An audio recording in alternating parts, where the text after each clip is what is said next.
by John Escott. Chapter 1. This is London. Every year, more than 9 million people come from countries all over the world to visit London. They go to the theatres and museums. They look at interesting old buildings, many of them hundreds of years old. They sit or walk in the beautiful parks, or have a drink in a pub. They go to Oxford Street to look at the shops, or to Harrods. 2 million visitors go to the Tower of London. 1 million more go to see St. Paul's Cathedral. Yes, London is a big and beautiful city, with lots to see and do. But how did it all begin?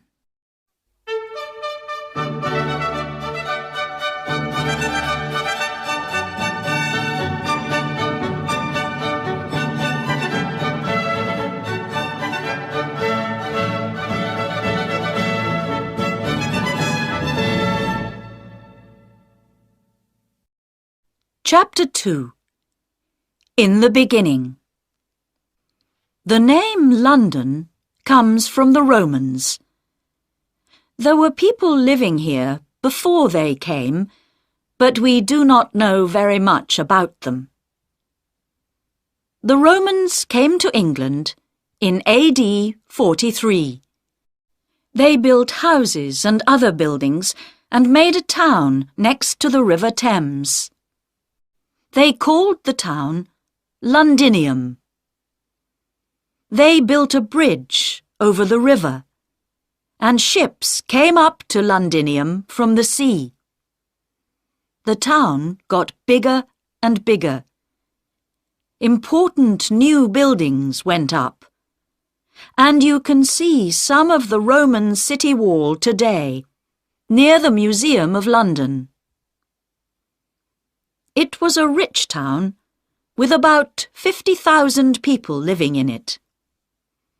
But soon after AD 400, the Romans left Londinium to go back to Rome, and nobody lived in the town for many hundreds of years. The buildings began to fall down. Danish soldiers destroyed more buildings nearly 500 years later. King Alfred was King of England then. He got the Danes to leave London, and his men built the town again. In 1066, William the Conqueror came to England from France to be king. Soon after, he began to build the Tower of London. When Henry VIII was king, in 1509, 50,000 people lived in London again. By the year 1600, there were 200,000, but a lot of them lived in old and dirty buildings. In 1665, 100,000 people died from an illness called the plague. This was called the Year of the Great Plague. A year later, in 1666, there was a big fire, the Fire of London. It began in a house in Pudding Lane, near London Bridge. More than 250,000 Londoners lost their homes in the fire. It destroyed St. Paul's Cathedral and 88 other churches. But the fire also destroyed most of the worst old buildings, and the new houses that went up after this were better for people to live in. A new St. Paul's Cathedral was built between 1675 and 1711. By 1881, more than 3 million people lived in London. Today, more than 6 million people live here. There were 8 million in the 1960s, but in the 1970s and 1980s, people moved out of the centre of London.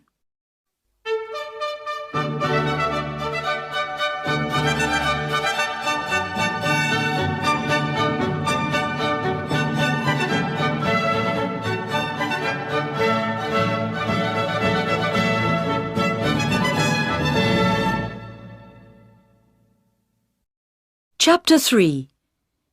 Visiting the City. A quick and easy way to get to different places in the city is to use an underground train. The trains run all day and most of the night. Buy your ticket before you get on the train. It's better not to make your journey between 8 o'clock and 10 o'clock in the morning, or 4 o'clock and 6 o'clock in the evening. These are called the rush hours. Thousands of people are going to work or coming home again then, and it is difficult to move or to find a place to sit on the train. You can see much more of London from one of its famous red buses. Some special visitors' buses take you to many of the interesting places in the city on one journey. It takes about 1.5 hours, but you can break your journey and get off and on again at the different places you want to visit. London taxis are called black cabs. Most of them are black, but some are not. You can stop one if it has a for hire sign on it. The drivers are usually friendly and helpful. Why not take a boat trip along the River Thames? Boats leave Westminster Pier and Charing Cross Pier, and they go to Tower Pier and Greenwich. Between April and October, you can take a longer boat trip to Hampton Court, about 4 hours, a beautiful palace in a big park.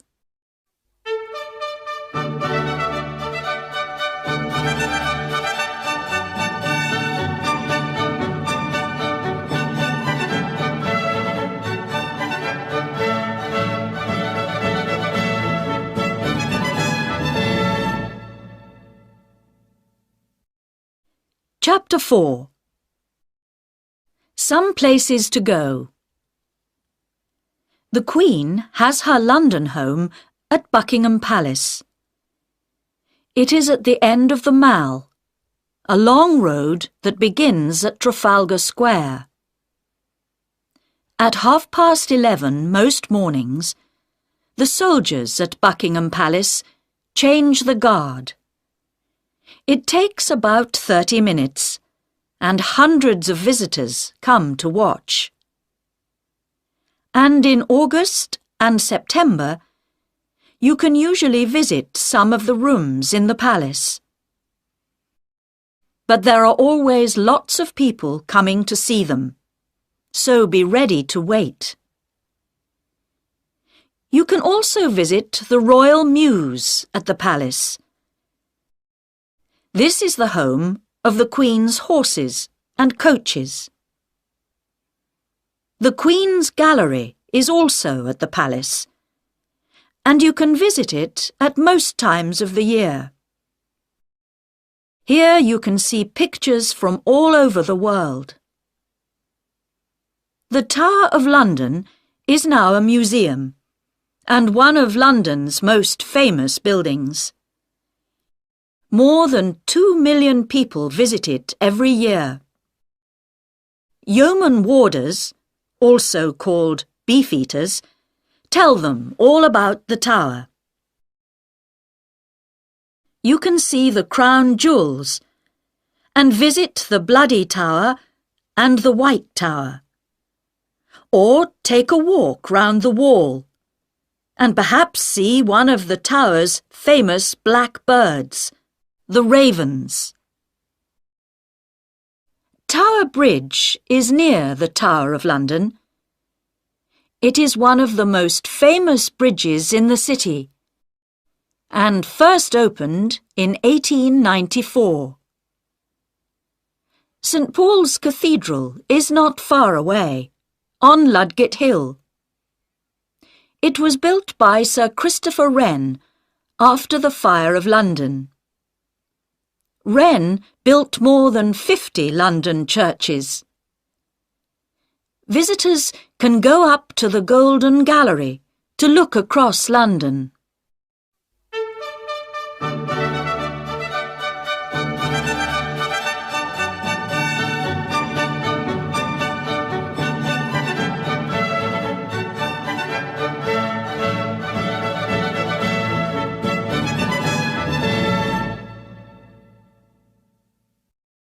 Chapter 5. Westminster. Westminster Abbey is more than 900 years old and is a very famous London church. After William the Conqueror, every king and queen of England was crowned king or queen here. The Houses of Parliament are near Westminster Abbey. This is the home of the British government. The clock high up on the building is called Big Ben. The Prime Minister, the head of the British government, lives at 10 Downing Street. Walk along Parliament Street to Whitehall, past the government buildings, and you can see the little street on your left. Parks and gardens. When you are tired of looking at buildings, you can sit or walk in one of London's beautiful parks. Hyde Park has a lake in the middle called the Serpentine, and you can take a boat out on the water. It is a good place to get away from the crowds and the noise of the city. You can listen to the speakers at Speaker's Corner near Marble Arch. People from all over the world come and speak here. You can ask a speaker some difficult questions if you like, or you can stand on a box and speak to some of the listeners. Kensington Gardens is next to Hyde Park. Here you can see the statue of Peter Pan, the famous boy in the children's story Peter Pan by J.M. Barrie. Regent's Park is the home of London Zoo. The zoo has thousands of birds and animals from all over the world. There is also a theatre in the park. On a summer's evening, you can sit out under the night sky and watch a play by William Shakespeare, England's most famous writer. St. James's Park is next to the Mall. It is smaller, but many people think it is more beautiful.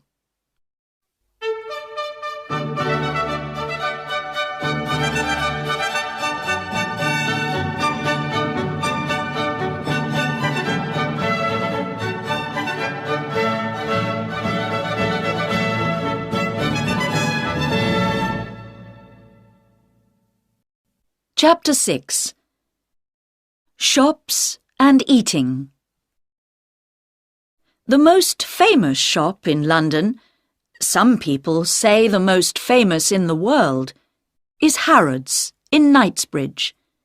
It opened in 1849. Oxford Street has many big shops: Selfridges, Marks and Spencer, John Lewis, Debenhams. There are always lots of people looking at the shops here. But at Christmas, thousands more people come to see the wonderful Christmas lights and to buy things for their friends and family for Christmas. Charing Cross is famous for its bookshops. There are lots of them, and they sell old and new books. One of the oldest and most famous is Foyle's. It has thousands of books, but it can sometimes be very difficult to find the book you want. Covent Garden was once a big food market, but now it has lots of small shops and cafes, and there are street performers to watch. There are two very famous markets in London. Petticoat Lane Market, open on Sundays, is in Middlesex Street and is a good place to buy cheap clothes and things for the home. At the market in Portobello Road, open on Saturdays, you can buy old clocks, old chairs and tables, and hundreds of other things. You can find food from nearly every country in the world in London. In Soho, in the West End of London, see map on pages 18 and 19. You can eat food from Italy, India, China, Japan, Greece, and lots more places. There are also thousands of pubs in the city. In many pubs, you can eat as well as drink. Or why not have some English fish and chips? They are cheap and good to eat. Or you can have tea at the Ritz in Piccadilly, or at the Savoy Hotel in the Strand.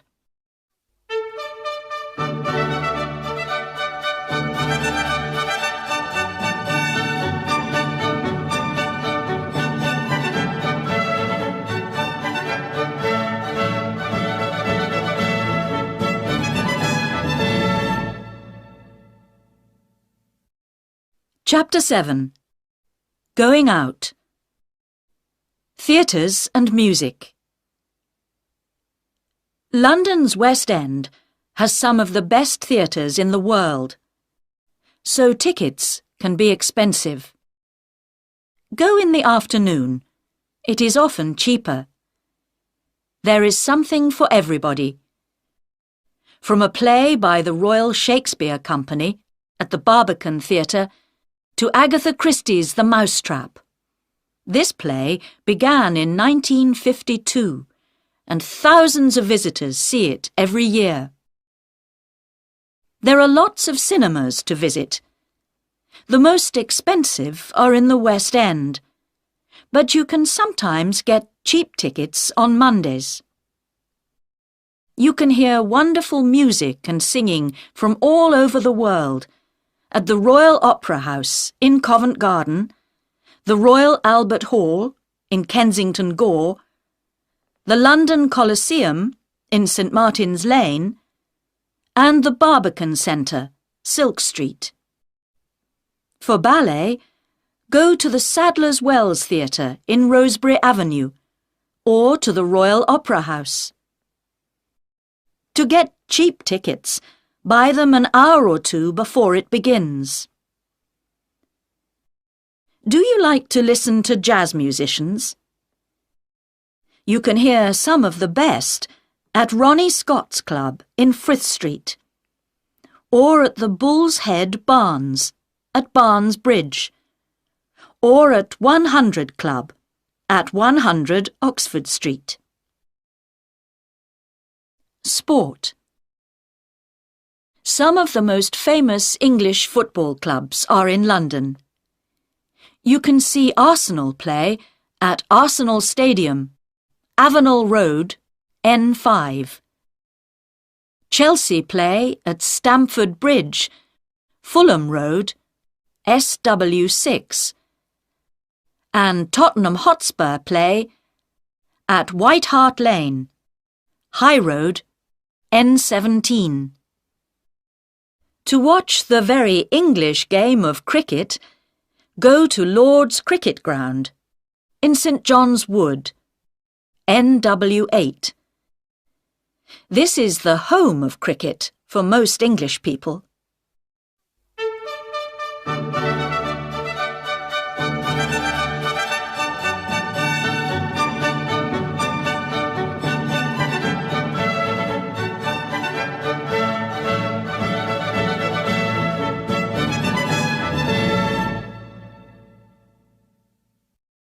Chapter 8.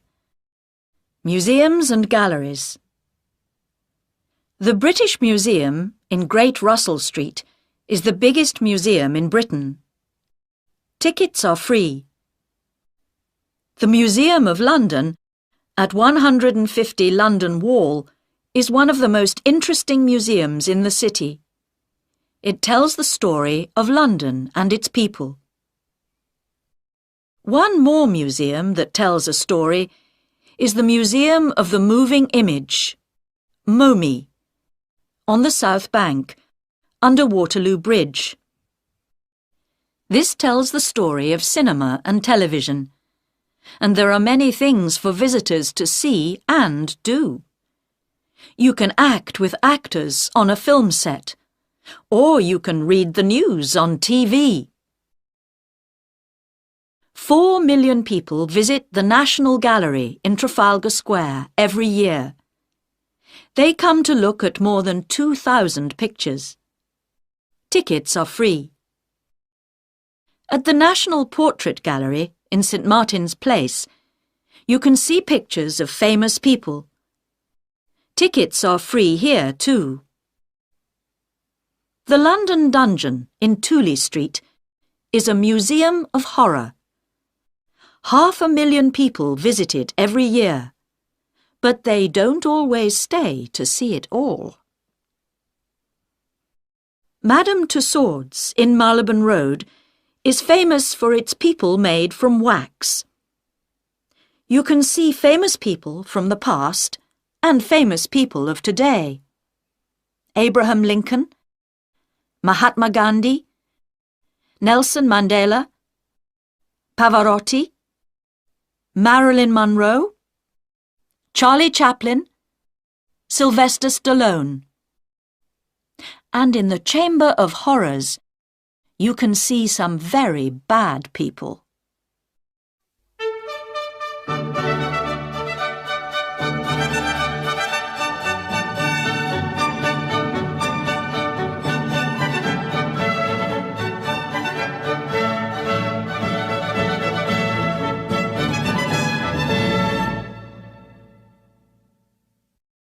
Chapter 9. Places and Parades. The City. Londoners often talk about the city. They are talking about the oldest part of London, the home of the Bank of England, and many other big offices. About 5,000 people live in the city, and at weekends it feels empty. But between Monday and Friday, nearly 500,000 people come here to work in the banks and offices. Look for the city men with their dark suits and umbrellas. St Paul's Cathedral is in the middle of the city, and the Bank of England has an interesting museum that you can visit. Also in the city is a very tall building, 60.6 metres high, called the Monument. Christopher Wren built this too, and it stands on the place where the fire of London began in 1666. Some interesting and exciting days. Every year, on a Saturday morning in June, Foot Guards and Horse Guards have a parade for the Queen. This is called Trooping the Colour. The colour is the flag that the soldiers carry. Thousands of people stand in the Mall to see the Queen and the soldiers go past. The exciting Notting Hill Carnival is on the last Sunday and Monday in August. There are 2 wonderful parades to watch, one on Sunday and one on Monday. And you can see them going through the streets near Portobello Road and Ladbroke Grove. On the second Saturday in November, Londoners can see their new Lord Mayor in the Lord Mayor's Show, a parade from Mansion House, the Lord Mayor's home, to the Strand. The Lord Mayor is the most important person in the city after the Queen. The first Mayor of London was Henry FitzAlan in 1189. They were not called Lord Mayors until the time of King Henry VIII. Big red buses, London policemen, Buckingham Palace, Speaker's Corner, Big Ben, Notting Hill Carnival.